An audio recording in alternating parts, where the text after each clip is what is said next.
నేను చాలా వీడియోస్లో చూసాను అనమాట. ఇట్లా కోకోనట్ ఫ్రిడ్జ్లో పెట్టి మనం బ్రేక్ చేస్తే ఈజీగా బ్రేక్ అయిద్ది అని చెప్పేసి.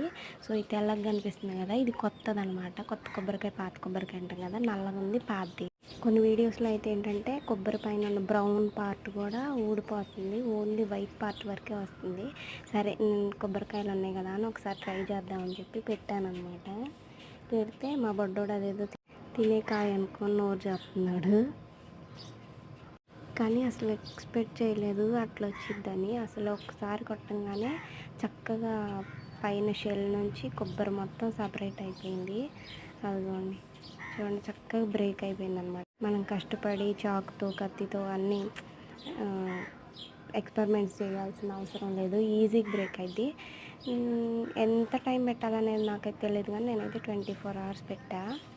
ఇది ఎక్కువ కొబ్బరి యూజ్ చేసే వాళ్ళకి బాగా యూజ్ అయ్యింది అనమాట ఈ టెక్నిక్. నాకైతే పైన బ్రౌన్ పార్ట్ అయితే ఓడలేదు, కానీ చక్కగా షెల్ నుంచి అయితే సపరేట్ అయిపోయి వచ్చింది, చాలా ఈజీగా వచ్చింది.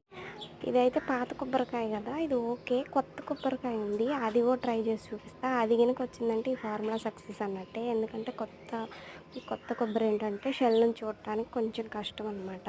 పాతది జనరల్గా మనం కత్తితో తీసినా కానీ ఈజీగానే రిమూవ్ అయిపోద్ది షెల్ నుంచి. సో కొత్త కొబ్బరికాయ తీసినప్పుడు నేను చూపిస్తాను మీకు డెఫినెట్గా.